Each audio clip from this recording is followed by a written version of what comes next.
Hola, ¿qué tal? Los saluda, como siempre, su amigo y atento servidor, el doctor Eduardo Preciado, y les doy la más cordial bienvenida a su clase de Derecho Penal. Durante nuestro último video estuvimos analizando lo relativo a los elementos positivos del delito, es decir, aquellos componentes que resultan indispensables para la acreditación de la existencia de lo que es el delito y consecuentemente la responsabilidad penal de un sujeto. Asimismo, precisábamos que durante un subsecuente video estaríamos analizando lo concerniente a los aspectos negativos del delito o como propiamente se les denomina en la teoría del delito, las causas excluyentes de la responsabilidad penal. Bajo la anterior tesitura y fieles a nuestra costumbre, siempre partimos por un marco conceptual o referencial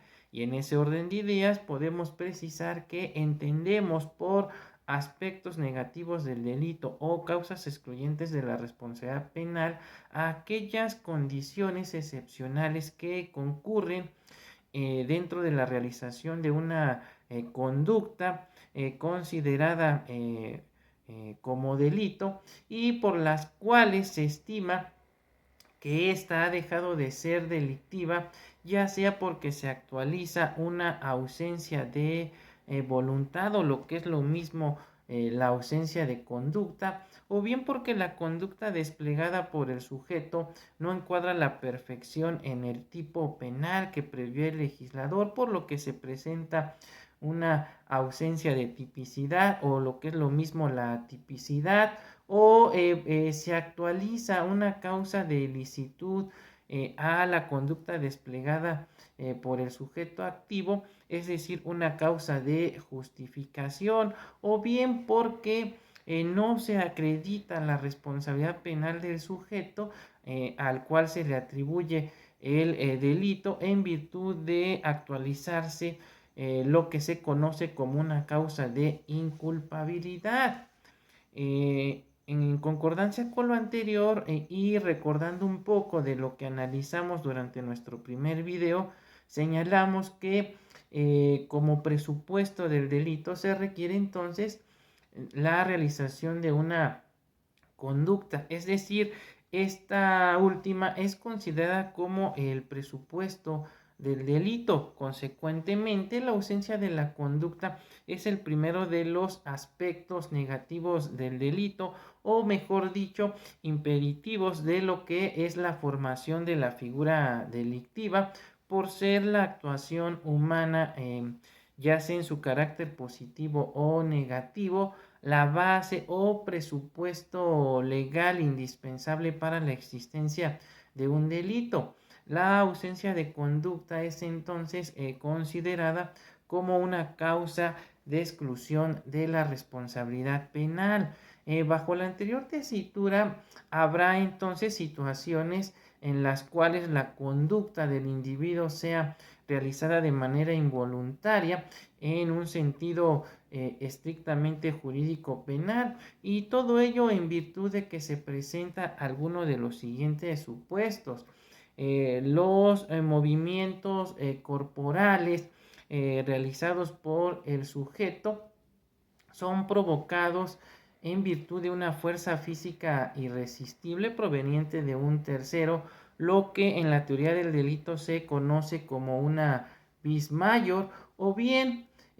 porque se presenta el resultado típico en virtud de una fuerza de la naturaleza, como por ejemplo derivado de una inundación o de un terremoto, lo que se conoce como la vis absoluta. También puede presentarse una ausencia de conducta en el caso del hipnotismo, es decir, cuando el sujeto actúa mediante la obediencia automática hacia un sugestionador, o bien porque se despliegan los denominados movimientos reflejos, es decir, el sujeto realiza acciones involuntarias eh,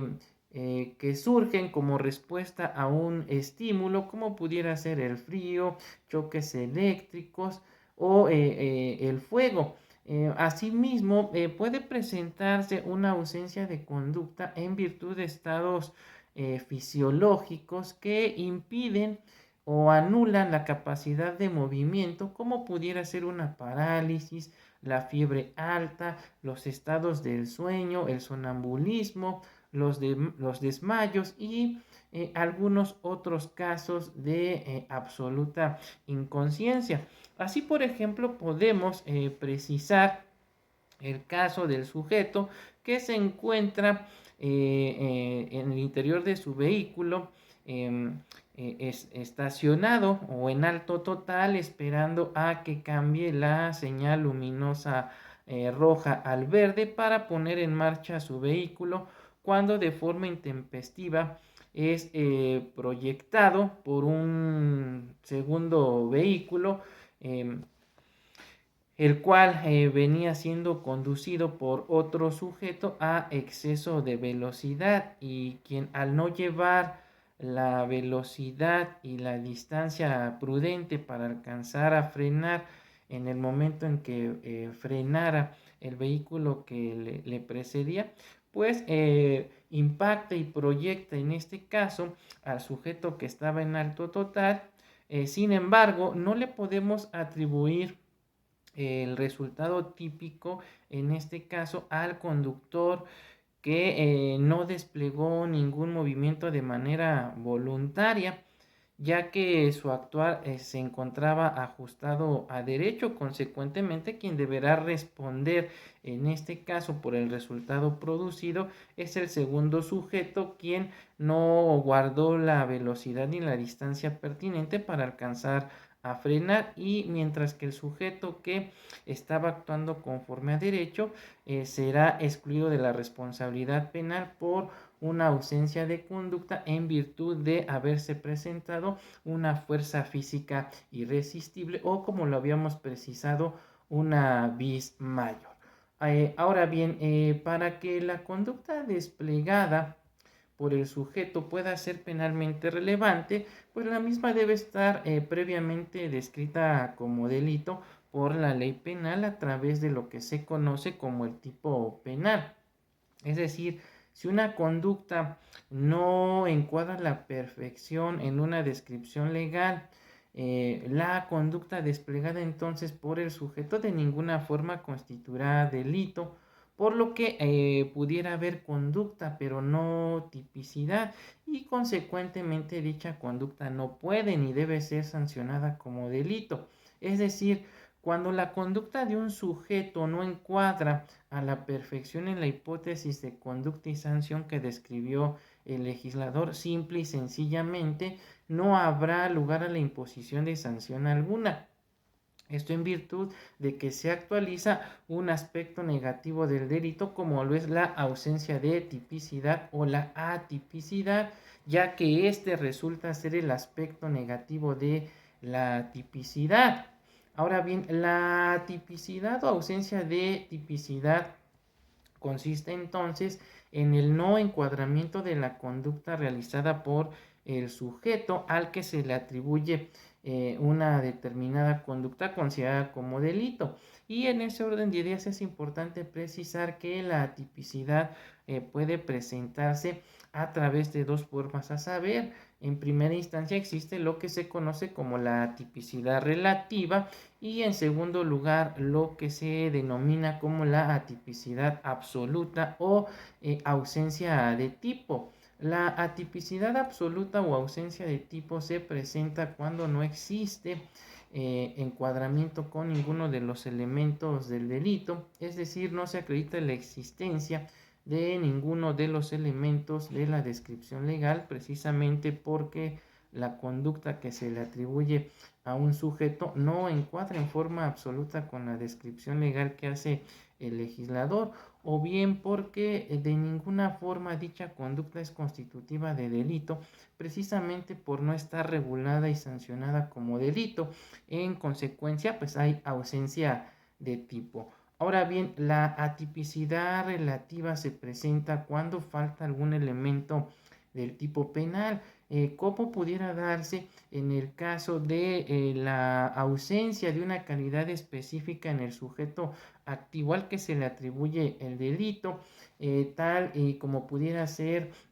su calidad de servidor público, de médico, de abogado, y consecuentemente entonces no se encuadra a la perfección la conducta desplegada por el sujeto activo, pues falta un elemento de esa descripción legal, o también pudiera presentarse ante la ausencia de una referencia de modo, tiempo, lugar y ocasión, tal y como ocurre en los delitos electorales. Pues hay que recordar que estos solamente pueden actualizarse precisamente en temporadas electorales. Luego entonces, si la conducta despliega o se realiza en una época electoral, pues consecuentemente entonces estaríamos en presencia de una causa de atipicidad relativa por faltar precisamente una referencia de tiempo. Ahora bien, expuesto lo anterior, hay que recordar que el segundo elemento o aspecto positivo del delito es la antijuridicidad, es decir, aquello que es contrario a derecho. Consecuentemente, el aspecto negativo de la antijuridicidad lo representan entonces las causas de licitud o de justificación, es decir, aquellas circunstancias que vuelven lícita a la conducta que ha desplegado el sujeto, no obstante de ser típica, es decir, encuadrar a la perfección en el tipo penal. Así entonces podemos decir que la antijuridicidad se observa, en la antijuridicidad se observa que el propio ordenamiento jurídico se ve en la necesidad de reconocer otros valores fundamentales para la convivencia humana, como lo es el hecho de que la persona tiene la facultad de defender ciertos bienes, ya sean propios o ajenos, de un ataque real, actual o inminente, es decir, que está a punto de suceder y sin derecho, y siempre que exista la necesidad de la defensa empleada y no medie provocación dolosa, es decir, intencional, suficiente, inmediata por parte del agredido o su defensor, es decir, que se actualice la legítima defensa. También puede darse el caso de reconocer que nadie está obligado a lo imposible, por lo que a efecto de salvaguardar un bien propio o ajeno de un peligro real, actual o inminente,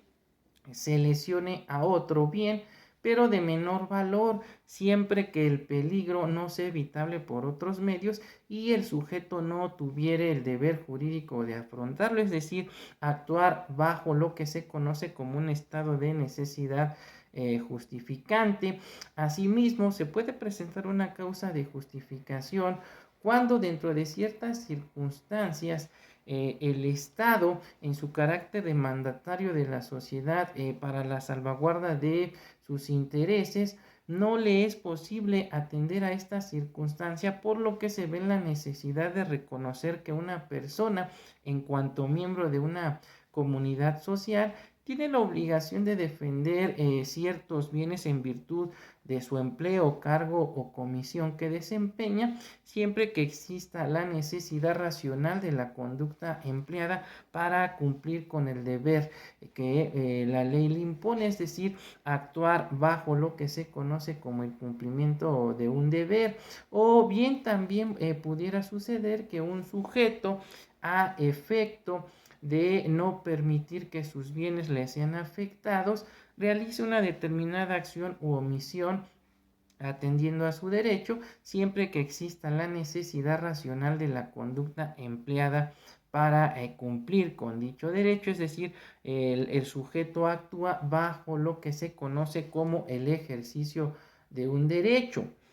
Todo lo anterior nos lleva al entendimiento de que en el orden jurídico existen entonces normas que nos van a imponer determinados deberes, pero también existen ciertas normas permisivas, lo que implica el reconocimiento de ciertos derechos para salvaguardar determinados bienes jurídicos importantes para el derecho penal, como lo es la vida, el patrimonio, la integridad física, entre otros. Tales normas permisivas consistirán entonces en el aspecto negativo de lo que es la antijuridicidad, o lo que es lo mismo, las denominadas causas de ilicitud o de justificación. Bien, expuesto lo anterior, ahora cabe precisar que el tercer elemento positivo del delito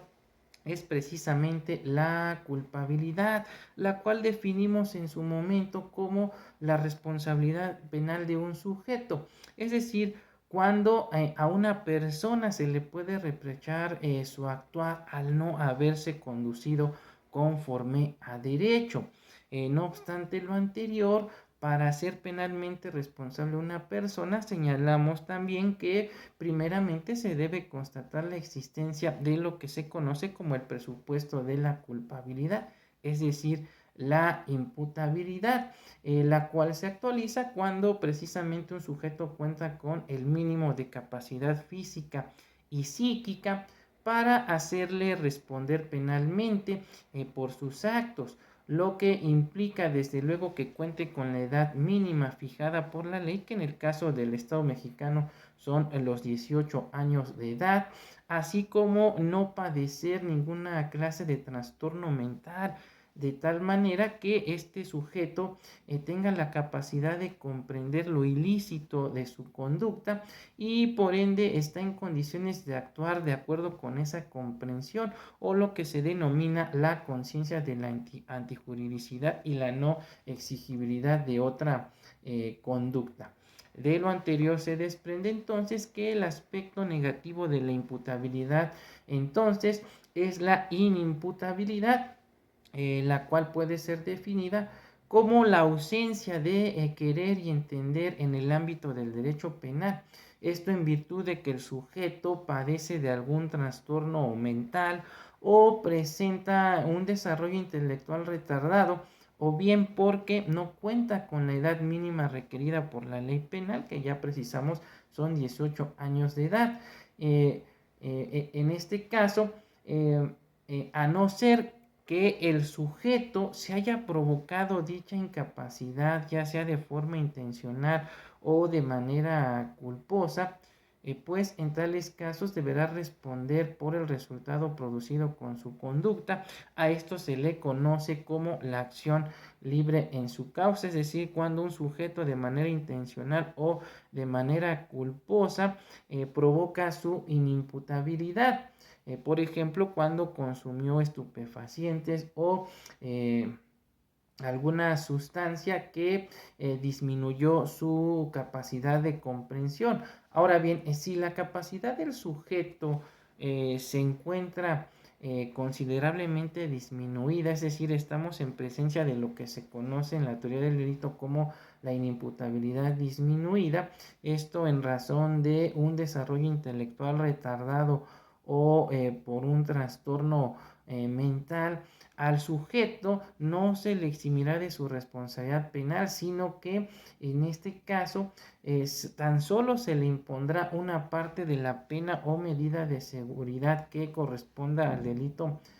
cometido, o incluso ambas en caso de ser necesario, y para ello el juez deberá tomar en consideración el grado de afectación de la imputabilidad del autor. En conclusión, podemos decir entonces que la inculpabilidad es el aspecto negativo de la culpabilidad, lo que significa entonces la falta de responsabilidad de un sujeto ante el derecho penal, precisamente por faltar voluntad o el conocimiento del hecho delictuoso, lo cual tiene una relación estrecha, como ya lo vimos, con la imputabilidad, por lo que no puede ser un sujeto culpable de un determinado delito, eh, siendo que no es imputable, es decir, es inimputable. De esta forma, entonces, se reconocen como causas de inculpabilidad a las siguientes. Tenemos en primer lugar lo que se conoce como el estado de necesidad exculpante, es decir, cuando un sujeto obra por la necesidad de salvaguardar un bien jurídico propio ajeno, de un peligro real, actual o inminente, no ocasionado dolosamente por el sujeto, lesionando así otro bien de igual valor que el salvaguardado, siempre que el peligro no sea evitable por otros medios y el agente no tuviera el deber jurídico de afrontarlo. También podemos hablar de una causa de inculpabilidad en el caso de la inimputabilidad, a no ser que el sujeto, como ya lo mencionamos, se haya colocado en ese estado, es decir, cuando se actualiza la denominada acción libre en su causa, en cuyo caso el sujeto deberá responder penalmente por su conducta. Asimismo, debemos señalar como causa de inculpabilidad al error de prohibición invencible, el cual recae sobre la existencia de la ley penal o bien sobre su alcance o bien porque el sujeto considera que su conducta está justificada por el derecho, es decir, un error sobre las causas de justificación. Y finalmente podemos señalar como causa de inculpabilidad a la inexigibilidad de otra conducta, es decir, cuando atendiendo a las circunstancias en cómo ocurrió un determinado hecho, pues no le es exigible al sujeto realizar una conducta diversa a la que realizó, al no haberse podido conducir conforme a derecho. Finalmente, tenemos que hablar del aspecto negativo del delito conocido como las causas eximentes de la pena, también denominadas excusas absolutorias o pena innecesaria, que son aquellas circunstancias que, dejando intocado el carácter delictivo del hecho, solo impiden la imposición de la pena privativa de la libertad o bien van a permitir su sustitución por una medida de seguridad. Es decir, en el caso particular no se afecta para nada la existencia del delito cometido. Sin embargo, el legislador, por razones de política criminal, faculta, en este caso al juzgador, para prescindir de la imposición de la pena privativa de la libertad para sustituirla por otra, tal y como ocurre en aquellos casos en que el sujeto activo del delito sufrió consecuencias graves en su persona. A consecuencia del delito, ponemos como ejemplo el caso del individuo que llevaba una bomba para colocársela al secretario de la entonces Secretaría de Seguridad Pública de la Ciudad de México y le estalla en el trayecto y pierde los brazos y las piernas. En este caso en particular, el sujeto ya sufrió consecuencias graves en su persona, lo que haría presumir que la imposición de la pena privativa de la libertad resultaría algo irracional. También puede presentarse las denominadas causas eximentes de la pena en el caso de que el sujeto padezca una enfermedad grave e incurable avanzada o precario estado de salud, o también en el caso de que presente senilidad avanzada, es decir, debilitamiento físico y mental normalmente relacionado con la vejez, así como en cualquier otro supuesto específico en que la pena se torne innecesaria o irracional, sin que en ningún caso se pueda deslindar penalmente al sujeto de reparar el daño causado a la víctima u ofendido del delito. Finalmente, cabe precisar que las causas eximentes de la pena no se aplicarán cuando se trate de sanción económica. Bien, con esto estaríamos concluyendo entonces el presente video relativo a las causas excluyentes de la responsabilidad penal. En virtud de lo anterior, se despide de ustedes, como siempre, su amigo y atento servidor, el doctor Eduardo Preciado, y reitero mi invitación para que se suscriban a mi video, compartan el contenido y podamos llegar a más personas. Sin más por el momento, me despido de ustedes. Hasta pronto.